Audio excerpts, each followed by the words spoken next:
નમસ્કાર મિત્રો, સીધું ને સટના એપિસોડમાં આપણે રાહુલ ગાંધીની આગોતરી ચેતવણીઓ અને નરેન્દ્ર મોદીના યુટર્ન એની વાત આપણે કરીશું. આમ તો રાહુલ ગાંધી પપ્પુ હતા. ભારતીય જનતા પાર્ટીના કાર્યકરો માટે જેને દેશનું કયું રાજ્ય ક્યાં આવ્યું એ ખબર ના હોય એ પણ ટ્વીટ કરતા હતા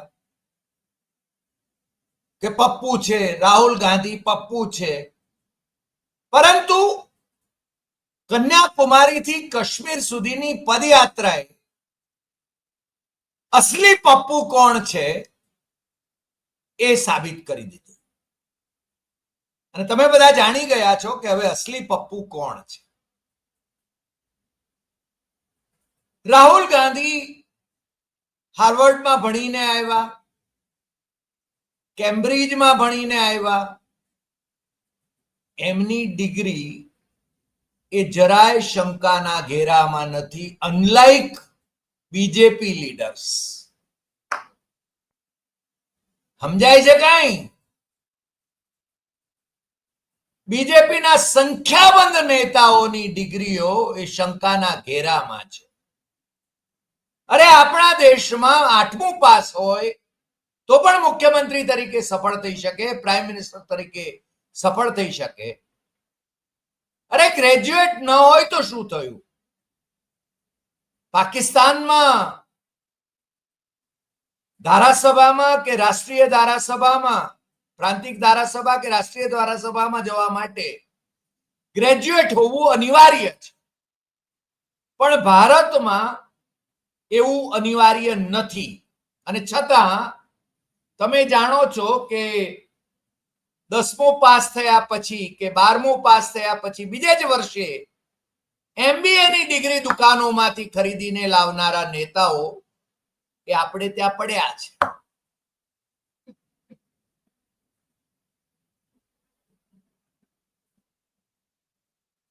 મને લાગે છે કે વડાપ્રધાન,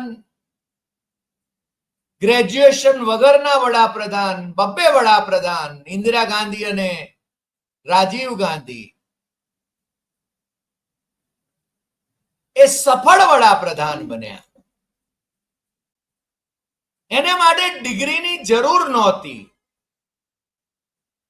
પંડિત જવાહરલાલ નહેરુ પાસે ડિગ્રી હતી, ગાંધીજી પાસે ડિગ્રી હતી. પેલા લેફ્ટનન્ટ ગવર્નર મનોજ સિન્હા, મને લાગે છે ભેજું ખાલી હશે કદાચ, એ કહે છે કે ગાંધીજી પાસે કોઈ ડિગ્રી નહોતી. અને અમારા મિત્ર ડોક્ટર રાકેશ પાઠકે એમની સામે કેસ માંડ્યો. બેફામ નિવેદનો કરવા એ ભારતીય જનતા પાર્ટી વાળાઓને ફાવટ આવી ગઈ. પણ હવે રાહુલ ગાંધીથી વડાપ્રધાન નરેન્દ્ર મોદી ડરે છે એ બાબત આખી દુનિયા જાણી ગઈ છે. તમને તો સમજાઈ ગયું હશે ને? સમજાયું કે નથી સમજાયું? રાહુલ ગાંધીએ બિહારમાં વોટર અધિકાર યાત્રા કાઢી અને એનો પ્રભાવ તો જુઓ કે મોદીના લેફ્ટનન્ટ અમિત શાહ ત્યાં જઈને સભા ભરે છે. ભારતીય જનતા પાર્ટીનો પ્રચાર કરવા માટે સરકારી ખર્ચે ત્યાં જાય છે અને પૂછે છે પાછા કે રાહુલ બાબા આવ્યા હતા ને એના માટે આવ્યા હતા? તો બિહારી લોકો કહે છે કે વોટ ચોરીના મામલે આવ્યા હતા, એમની યાત્રા કાઢી હતી. એ વખતે અમિત શાહનું મોઢું જોવા જેવું હતું.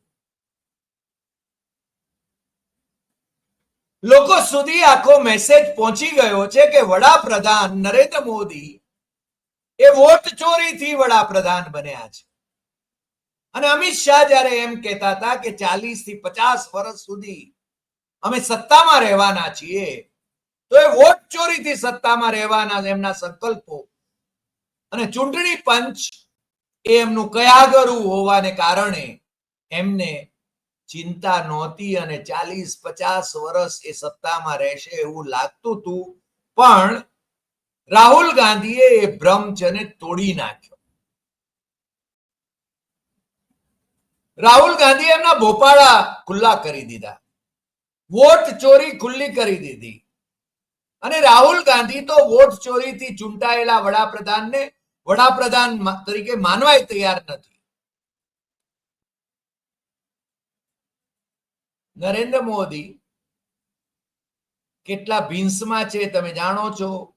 નાગપુરની ભીંસ છે, પક્ષના જે સાંસદો છે એમાંના અમારા નાગપુર સ્થિત મિત્ર પત્રકાર શિરોમણી વિવેક દેશપાંડેના શબ્દોમાં કહું તો ઓછામાં ઓછા 50 સાંસદો એ તો સંઘનિષ્ઠ છે. નાગપુર જે કહેશે એ પ્રમાણે કરશે અને નરેન્દ્ર મોદીને આની જાણ ન હોય એવું તો બને નહીં. એટલે નરેન્દ્ર મોદી એમનું આસન છે ને હાલક ડોલક ચાલે છે.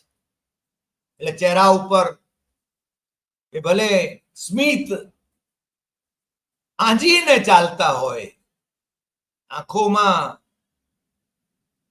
કેવા સાપોલિયા રમે છે તો આપણે જાણીએ છીએ, પણ ચહેરા ઉપર સ્મિત આંજીને ચાલે છે. પણ અંદરનો જે ઘૂઘવાટ છે, રઘવાટ છે, એ તો બધાને પરખાય છે. આજે એકાએક એમણે 5 વાગે રાષ્ટ્રજોગું 10 મિનિટનું સંબોધન કરવું પડ્યું. એના માટે કરવું પડ્યું ભાઈ. જીએસટી ની તો જાહેરાતો થઈ ચૂકી હતી, એને બચતોત્સવ, પેલો ઓપરેશન સિંદૂર, એનો વિજયોત્સવ મનાવતા હતા. પેલા જે આતંકવાદીઓએ જેમની લાશો ઢાળી હતી, જેમને શહીદ કર્યા હતા, એમને અંજલિ આપવાનો સમય તો કેટલો છે ખબર નથી. આપણા લશ્કરના જવાનો કેટલા માર્યા ગયા એની વાત નથી ખબર.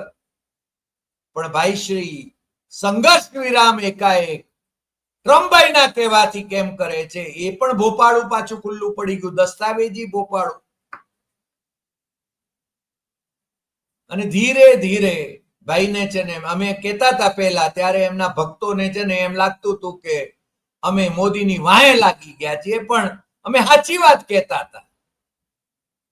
હવે તો ભક્તોય માનવા માંડ્યા છે અને એટલા માટે મોદી ચાલીસા કરતા નથી, કાં તો મૌન રહે છે, કાં તમાશો જુએ છે. પણ પેલો જે ઉત્સાહ હતો મોદી મોદી મોદી કરવાનો, એ ન તો દેશમાં છે ન વિદેશમાં છે. કારણ કે H1B વિઝા નો જે ખેલ કર્યો ટ્રમ્પભાઈએ, એના વિશે આજે 5 વાગે માનનીય વડાપ્રધાન કંઈક બોલશે એવી અમને તો અપેક્ષા હતી. પણ રાહુલ ગાંધી અને કોંગ્રેસના મિત્રો જેમ કે છે એમાં આ તો છે ને વીક પ્રાઇમ મિનિસ્ટર છે. રાહુલ ગાંધીએ તો કહ્યું છે, પવન ખેડાએ પણ કહ્યું છે કે આ તો વીક પ્રાઇમ મિનિસ્ટર છે, જેનામાં હિંમત જ નથી ટ્રમ્પને જવાબ આપવાની. 43 વખત કરતા વધારે વખત ટ્રમ્પે કહ્યું કે મેં સંઘર્ષ વિરામ કરાવ્યો. અને આ ભાઈ છે ને ટ્રમ્પનું નામ લઈ શકતા નથી, શી જિનપિંગનું નામ લઈ શકતા નથી. અને રાહુલને બદનામ કરવા માટે એમની જે સેના છે એ છોડી મૂકે છે. હવે તો એક નવો ખેલ તમે જોયો હશે, તમે ના જોયો હોય તો જોજો. ટ્વિટર અકાઉન્ટ ઉપર એટલે કે એક્સ ઉપર તમે જરૂર જોજો. હવે મોદીજીના મિનિસ્ટરો એ મોદીજીના ભાષણને શેર કરે છે, એના ટુકડા ટુકડા શેર કરે છે. એકાએક આ અસાઇનમેન્ટ આપવામાં આવ્યું છે, એકાએક અસાઇનમેન્ટ. પેલા મધ્યપ્રદેશના પ્રભારી, ભાજપના પ્રભારી, એ જ્યારે મોદીજી આવે ત્યારે મોદી મોદી મોદી કઈ રીતે કરવું એની ટ્રેનિંગ આપતા હતા. એ વિડીયો તો તમે જોયો જ હશે, ના જોયો હોય તો જોઈ લેજો, યુટ્યુબ ઉપર પડ્યા છે. પણ ભાઈના ચહેરે હવે જે સ્મિત ઝળકતું હતું એ ગ્લાનીમાં ફેરવાઈ ગયું છે. એને ઓબ્સેસ થઈ ગયો છે રાહુલથી. મારો વડાપ્રધાન વિપક્ષના નેતાને અત્યાર સુધી બદનામ કરતો રહ્યો, સંસદનો દુરુપયોગ કરીને. સંસદમાં વડાપ્રધાન જ્યારે ભાષણ કરે ત્યારે નીતિ વિષયક ભાષણ હોય, જ્યારે આ ભાઈ છે ને કોંગ્રેસને ભાંડવા માટે જેને ભાષણો કરતા રહ્યા કલાક, 1.5 કલાક, 1.25 કલાક સુધી, અને ટાર્ગેટ માત્ર નહેરુથી માંડીને, ઇન્દિરાથી માંડીને, રાજીવથી માંડીને, સોનિયાથી માંડીને રાહુલ ગાંધી સુધી. અમારા કઈ હગા નથી લાગતા હો, પણ લોકશાહી બચવી જોઈએ, બંધારણ બચવું જોઈએ. અને આ તાનાશાહી, અઘોષિત તાનાશાહી જ્યારે છે, અઘોષિત ઇમરજન્સી છે, એમાં તમારે જાગવું પડશે, તમારે છે ને સંઘર્ષ કરવો પડશે. અને રાહુલ ગાંધી એ દિશામાં સામી છાતીએ લડે છે. આજે ભાઈએ 5 વાગે કેમ રાષ્ટ્રજોગું સંબોધન કર્યું? કારણ કે એમના ફાઇનાન્સ મિનિસ્ટર અમે ઓલરેડી કહી ચુક્યા હતા, બધું જ કહી ચુક્યા હતા. એમણે માત્ર એક ઉમેરણ કર્યું હોય તો બચાવોત્સવ શબ્દ પ્રયોગ. અને રાહુલ ગાંધી જે કહેતા હતા એ વાત છે ને એ કબૂલ્યા કરે છે, પણ રાહુલ ગાંધીએ આમ કહ્યું હતું ને હું આમ કહી રહ્યો છું, હવે રાહુલ ગાંધીની વાત સ્વીકારું છું, એવું તો ભાઈથી કહી શકાતું નથી. મારી પાસે પવન ખેડાએ જે લિસ્ટ આઉટ કરેલા, પવન ખેડા કોંગ્રેસના નેતા છે, પ્રવક્તા છે, એ લગભગ 12 જેટલા રાહુલ ગાંધીના નિવેદનો, જેને રાષ્ટ્રના હિતમાં ચેતવણી સૂચક નિવેદનો હું ગણાવીશ, અને તમારે ગણાવવા પડે એવા છે. રાહુલ ગાંધીએ દેશના હિતની જ વાત કરી છે, અને એ છે ને એમણે નરેન્દ્ર મોદીને સામી છાતીએ સંસદમાં પણ કેટલાક નિવેદનો કરીને કહ્યું છે, જાહેરમાં પ્રેસ કોન્ફરન્સ કરીને કહ્યું છે કે તમે ખોટા માર્ગે છો, તમે સાચો માર્ગ પકડો.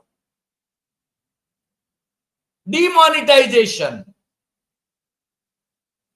રાહુલ ગાંધીએ એમ કહેલું કે આપણા ભારતના ઇતિહાસમાં સૌથી મોટું કૌભાંડ એ આ ડિમોનિટાઇઝેશન છે.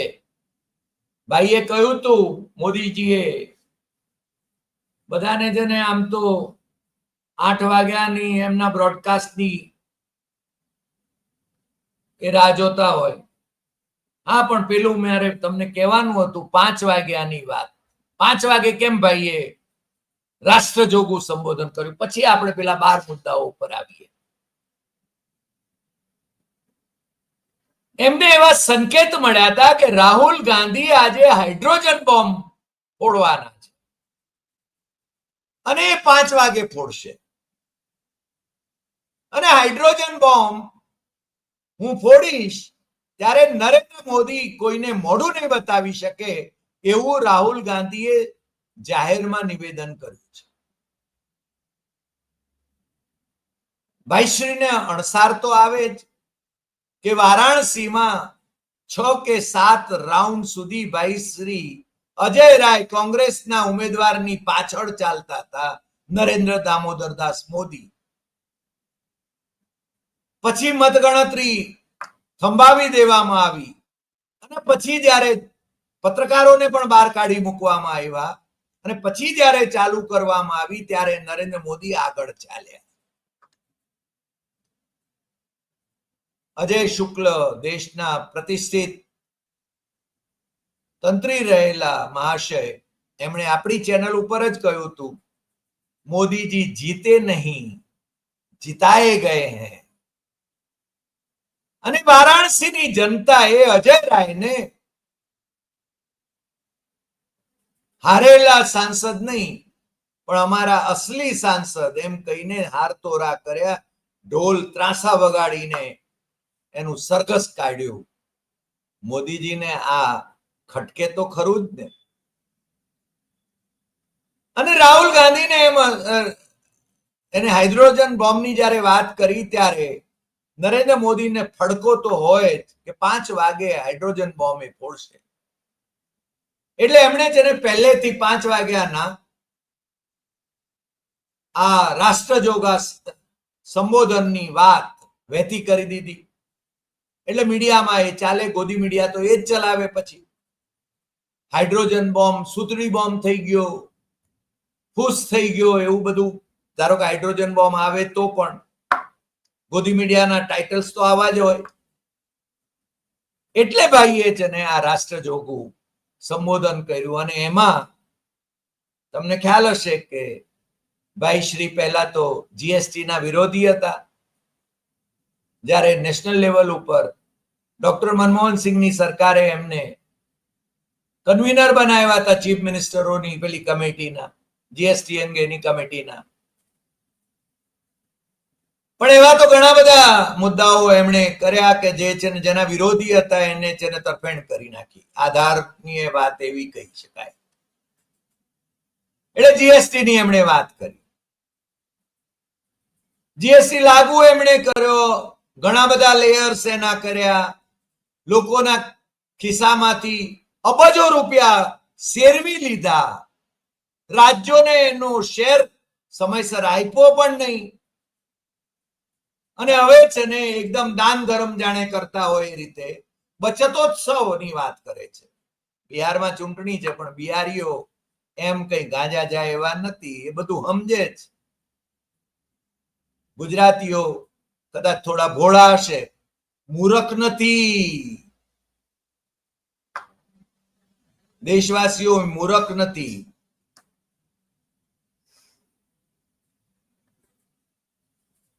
હવે આ જે રાહુલ ગાંધીએ ચેતવ્યા હતા અને એમની જે વાત હતી એમાં આ જીએસટી ની વાત પણ હતી કે ગરીબોના ખિસ્સા પર આ આક્રમણ છે. સ્મોલ અને મીડિયમ સેક્ટરના જે ઉદ્યોગો છે એના ઉપર આ આક્રમણ છે. આજનું તમે જો, આ રાહુલ ગાંધીએ બહુ પહેલા કહ્યું હતું અને આજે વડાપ્રધાને જે લાડા ચાવ્યા એ પણ તમે એમાં જોજો. એ પણ એમણે સ્મોલ અને મીડિયમ ઇન્ડસ્ટ્રીની ને બધી વેપારીઓની ને બધી વાત કરી હશે, ગરીબોની વાત કરી. ગરીબીમાંથી 25 કરોડ ને ઉપર લાવ્યા એમ કહ્યું. 25 કરોડ ને ઉપર લાવ્યા ગરીબી રેખાની ઉપર. કઈ રીતે લાવ્યા એ તો છે ને ચેકઅપ કરીને આંકડાઓ આપ્યા, કોઈ ચેક કરવા માટે અમને તો આપવાના નથી. પણ 82 કરોડ કે 85 કરોડની જનતાને મફત રાશન આપવું પડે એ કયો વિકાસ મોદીના શાસનનો? એનો વિકાસ ભાઈ. અને ગાજર લટકાવે છે 1947 નું વિકસિત ભારતનું. અને મોદીની ટીકા એ કઈ દેશની ટીકા નથી. મોદી દેશ નથી. દેવકાંત બરુઆ યાદ આવે છે ને, કોંગ્રેસના પ્રમુખ હતા અને ઇન્દિરા ગાંધીને વિશે એમણે કહેલું Indira is India and India is Indira. અને પછી ઇન્દિરા ગાંધી હારી ગયા હતા. નરેન્દ્ર મોદી અત્યારે એ સ્થિતિમાં છે. આમે હારેલા જ છે ને. 240 બેઠકો મળી છે ભાજપને. જીત્યા ક્યાં છે? બહુમતી ક્યાં છે? આ તો પેલી વડાપ્રધાન હતા એટલે ઈડી, સીબીઆઈ, ઇન્કમ ટેક્સ આ બધાનો ઉપયોગ કરીને વિપક્ષો અથવા તો જે લોકો એમની હાથે રહેવા નહોતા માંગતા એ લોકોને પણ જેને ભેળા લીધા, ફરજ પાડી. અને ક્યારે છટકશે કે કહેવાય નહીં. એટલે જીએસટી ની વાત રાહુલ ગાંધીએ કરી ત્યારે પણ એમ કહ્યું હતું કે ગરીબો ઉપર આક્રમણ છે, સ્મોલ અને મીડિયમ ઇન્ડસ્ટ્રી ઉપર આક્રમણ છે. આ શબ્દો આજે નરેન્દ્ર મોદી એ વારંવાર તમને કહેતા હતા, એ તમને ખ્યાલ હશે. ડિમોનિટાઇઝેશન ની મેં વાત કરી, રાહુલ ગાંધીએ જે કહ્યું હતું એની. રાફેલ સોદાની વાત, રાફેલ સોદાની તપાસ એ ફ્રાન્સમાં બહુ ચાલી રહી છે. અનિલ અંબાણી અને નરેન્દ્ર મોદી આ બે જણા જ એના રહસ્યો જાણે છે. અને સુપ્રીમ કોર્ટમાં પેલું પરબીડિયા રિપોર્ટ ચાલુ થયા એમના વખતમાં, રાફેલના વખતમાં. નેશનલ સિક્યોરિટી ના હિતમાં છે ને એની વિગતો અરે ભાઈ, પણ 500-600 કરોડમાં જે રાફેલ મળતું હતું એ 1500-1600 કરોડ કે 1800 કરોડમાં તમે જ્યારે ખરીદો છો ત્યારે પ્રજા સાવ મૂર્ખ નથી કે જેને સમજાય નહીં. કોંગ્રેસના શાસનમાં 500 કે 600 કરોડમાં જે રાફેલ આવતું હતું, જેની ખરીદી નો કરાર નક્કી થયો હતો, એ રાફેલ તમે 1600 કે 1800 કરોડમાં લીધા. કેમ ભાઈ? એના માટે કોના લાભાર્થે? અનિલ અંબાણીના. અને અત્યારે દેખાડા પૂરતી સીબીઆઈ ને એ બધાની જેને ઈડી ને એના રેડ જે ચાલે છે, ને છતાંય અનિલ અંબાણી છૂટા ફરે છે. હજારો કરોડનો ફ્રોડ કર્યાની ના આક્ષેપો એમના ઉપર થઈ રહ્યા છે, અને છતાંય છૂટા ફરે છે. બાકી તો ઈડી છે ને વિપક્ષી નેતાઓને ફટાક દઈને જેલ ભેગા કરે છે. હેમંત સોરેનને જેલ ભેગા કર્યા હતા, સાવ નિર્દોષ માણસ હતો છતાં. તો ભલું તો જો હાઈકોર્ટનું કે એને કહ્યું કે પ્રાઇમા ફેસી કેસ પણ નથી. અને ફરીને ઝારખંડની પ્રજાએ હેમંતને મુખ્યમંત્રી બનાવ્યો. ચંપઈ સોરેનના આ લોકો ઉધારીના નેતા તરીકે લઈ ગયા. તોય રાફેલનું પ્રકરણ આજે નહીં તો કાલે એ ગાજવાનું છે. નવી સરકાર આવશે ત્યારે છે ને એના રહસ્યો ઉકેલાવાના છે, એટલું તો નિશ્ચિત છે. રાહુલ ગાંધીએ એને મહાકૌભાંડ કહ્યું. PM care fund, PM care fund એમાં બે જણા જ જાણે, મોદી અને શાહ. રાહુલ ગાંધીએ કહ્યું કે ભાઈ, આ તમને જે ફંડ આવ્યા હોય કોવિડ માટે ઉપયોગમાં લ્યો, બીજાને માટે ઉપયોગમાં, સારા કામ માટે ઉપયોગમાં લ્યો, આરોગ્ય માટે ઉપયોગમાં લ્યો, પણ એનું ઓડિટ તો થવું જોઈએ. પણ એને છે ને કે ના, આ પબ્લિક ન કરી શકાય, જાહેર હિતમાં. બોલો, એ પણ મોટું કૌભાંડ. કોવિડ ની તો વાત રાહુલ ગાંધીએ જે કરી હતી એ તો સાચી પડી છે. અને કોવિડ લઈ આવનાર નમસ્તે ટ્રમ્પ, એમના માટે તો વિમાન સેવાઓ ચાલુ રાખી હતી ભાઈ શ્રીએ, અને લાખ કરતા વધારે લોકોને ભેગા કર્યા હતા ટ્રમ્પભાઈના લાભાર્થે. પાછા ત્યાં હાઉડી મોદીમાં અગલી બાર ટ્રમ્પ સરકાર કરીને આવ્યા હતા. ખબર છે કે નહીં? અને ટ્રમ્પ હારી ગયા હતા.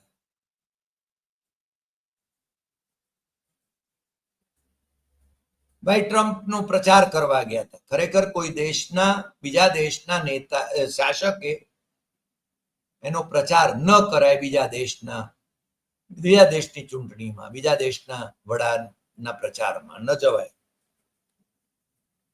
ચાઇના અને પાકિસ્તાન વિશે રાહુલ ગાંધીએ બહુ સરસ એક વાત કરી હતી, બહુ પહેલા કરી હતી, કે ભારતની વિદેશ નીતિ એનો લક્ષ્ય એક છે કે ચીન અને પાકિસ્તાન એ બે જણા ભેગા ન થવા જોઈએ. પણ ભાઈશ્રીના સમયમાં પાકિસ્તાન અને ચીન એ ભેગા થઈ ગયા. અને જે ઓપરેશન સિંદૂર થયું, પહેલગામ આતંકવાદી હુમલાને કારણે, જેના રહસ્ય હજુ બહાર નથી આવ્યા, પુલવામાના રહસ્ય બહાર નથી આવ્યા, એમ જ તો પાકિસ્તાન ભારત સામે જંગ ખેલી રહ્યું હતું, ભલે ટૂંકો સંઘર્ષ હતો, કન્ફ્લિક્ટ હતો, ઓપરેશન સિંદૂર. આમ તો મોદીજી તો કહે છે કે ચાલુ છે હજુ, રાજનાથસિંહજી પણ કહે છે ચાલુ છે હજુ ઓપરેશન સિંદૂર. કયા સ્વરૂપમાં ચાલુ છે ખબર નથી, પણ સંઘર્ષ વિરામ ટ્રમ્પભાઈએ કરાવ્યો એમ ટ્રમ્પભાઈએ 43-45 વખત કહ્યું. એ ખોટા છે એમ સંસદની અંદર કહેવાની હિંમત હોય તો મોદી કે પ્રાઇમ મિનિસ્ટર કે એમ રાહુલ ગાંધીએ ચેલેન્જ આપી હતી, પણ તોય ભાઈ બોલ્યા નહોતા. અને એટલા માટે ટ્રમ્પભાઈ એ વધારે ને વધારે ભારતને દબાવ્યા કરે છે. પાકિસ્તાનને ચીને જે મદદ કરી આ ઓપરેશન સિંદૂરમાં, આપણા જ લશ્કરી અધિકારીઓએ, ઉચ્ચ લશ્કરી અધિકારીઓએ કહ્યું કે 80% મદદ એ ચીને કરી છે. ફાર્મ્સ લોની વાત કરી હતી રાહુલ ગાંધીએ. રાહુલ ગાંધીએ કહ્યું હતું કે આ પાછા લેવા પડશે. મોદીના મળતિયા ઉદ્યોગપતિઓના લાભાર્થે કૃષિ ઉત્પાદનો ને લગતા જે કાયદા, 3 કાળા કાયદા જે કર્યા હતા, જેમાં વર્ષ સુધી ખેડૂતો આંદોલન કરતા રહ્યા, 700 કરતા વધારે ખેડૂતો શહીદ થયા. નરેન્દ્ર મોદીએ આ દિવસ સુધી એમને શ્રદ્ધાંજલિ નથી અર્પી. અને રાહુલ ગાંધીએ કહ્યું હતું કે પાછા લેવા પડશે, અને ભાઈશ્રીએ પારોઠના પગલા ભરવા પડ્યા હતા નરેન્દ્ર મોદીએ નીચા જોણું કરીને. રાહુલ ગાંધી સાચા હતા. રાહુલ ગાંધી અસંગઠિત સેક્ટરની વાત કરે છે, ઇકોનોમીને આ છે ને ભાઈશ્રી એમાં અસંગઠિત સેક્ટરને ખતમ કરી રહ્યા છે અને રોજગાર ખતમ કરી રહ્યા છે એની વાત કરી હતી. અને એ વાત પણ સાચી પુરવાર થઈ. અત્યારે 45 વર્ષમાં, છેલ્લા 45 વર્ષમાં ભારતની બેરોજગારી સૌથી ઊંચા સ્તરે છે. સરકારી આંકડાઓનો અભ્યાસ કરી જોજો, તમને સમજાઈ જશે. અદાણી કાંડની વાત એ કરે છે ત્યારે રાહુલ ગાંધીએ કહ્યું કે એમની આંખ જમીન, જળ અને જંગલ તરફ છે. He proved to be right. Narendra મોદીની ભારતીય જનતા પાર્ટીની જ્યાં જ્યાં સરકારો બની ત્યાં જંગલોની જમીન એ ગૌતમ અદાણીની કંપનીઓને આપીને લાખોની સંખ્યામાં વૃક્ષો કપાયા. એવું છેલ્લું ઉદાહરણ તો પાછું બિહાર છે. બીજા બધા રાજ્યો પણ ખરા, ભારતીય જનતા પાર્ટી શાસિત. 10મો મુદ્દો ઇલેક્ટ્રોલ બોન્ડનો છે. એમાં તો સુપ્રીમ કોર્ટે સ્ટેટ બેંક ઓફ ઇન્ડિયાને આદેશ કરેલો કે તમારે છે ને આ વિગતો આપવી પડશે અને ઇલેક્શન કમિશનની વેબસાઇટ ઉપર મૂકવાની છે. તો ત્યાં વાદા વચકા હતા કારણ કે એમના ઉપર દબાણ હતું. પણ ભલું થજો સુપ્રીમ કોર્ટનું કે એણે છે ને એ આગ્રહ કર્યો અને એનો અભ્યાસ કરીને ઇલેક્ટ્રોલ બોન્ડ કોણે ખરીદ્યા, તમે ઇલેક્ટ્રોલ બોન્ડ ખરીદો અને સરકારી કોન્ટ્રાક્ટ લ્યો, એ એલઈબી એસ્ટાબ્લિશ થતી. અને સૌથી વધારે નાણાં ભારતીય જનતા પાર્ટીને મળ્યા હતા, બીજા પક્ષોને મળ્યા હતા, કોંગ્રેસને મળ્યા હતા. એ નાની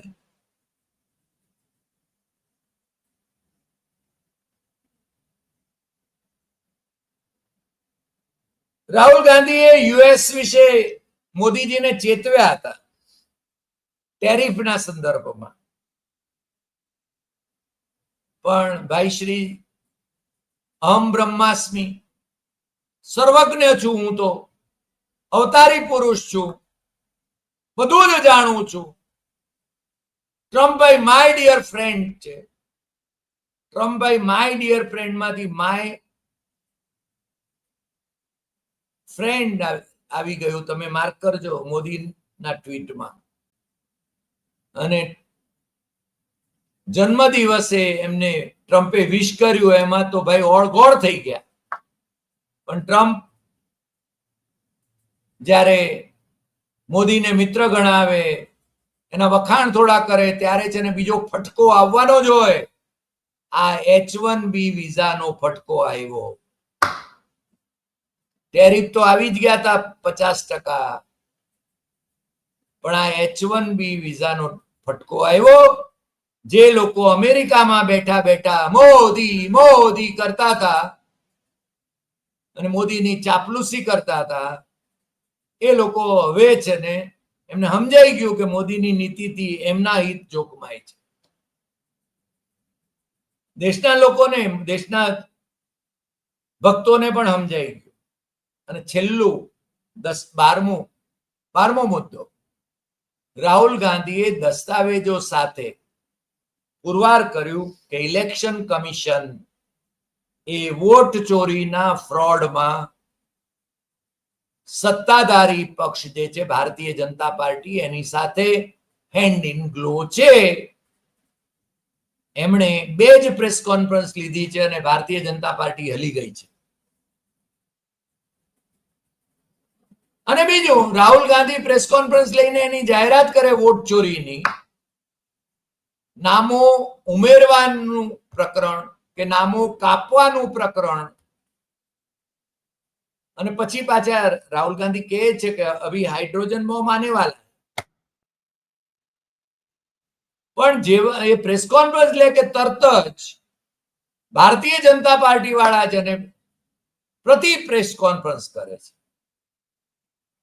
ઇલેક્શન કમિશન તો પછી કહે છે કે આ બધું ખોટું છે, ખાલી એને કઈ બીજું કઈ કાં તો આવડતું નથી, અથવા તો આકાઓની નિશ્રામાં એને બીજું શું કરવાનું. એટલે મને લાગે છે કે સમ ટોટલ આપણે એમ કહી શકીએ કે ભાઈ શ્રી રાહુલ ગાંધી થી બંધુવર ગુજરાતના સપૂત, દેશના વડાપ્રધાન માનનીય નરેન્દ્ર દામોદર દાસ મોદી એ કેટલા ડરે છે અને એમની નીતિઓમાં રાહુલ ગાંધીએ જે અગાઉ કહ્યું હોય એવા ફેરફારો મોડે પણ યુ-ટર્ન લઈને કરવા માટે કેવા મજબૂર છે એ આપણે જોઈ રહ્યા છીએ. અને આવતા દિવસોમાં પણ એ વધુ જોવા મળશે એટલી તો મને ખાતરી છે. આજે આટલી વાત. ફરી મળીશું નવા એપિસોડમાં નવા વિષય સાથે. તમને જો આ એપિસોડ ગમ્યો હોય તો સૌથી વધુ શેર કરશો, લાઈક કરશો, કમેન્ટ કરશો અને આપણી YouTube channel doctor Hari Desai Satyamev Tathyam subscribe કરવા માટે મિત્રોને દેશમાં અને વિદેશમાં જરૂર જણાવશો. નમસ્કાર.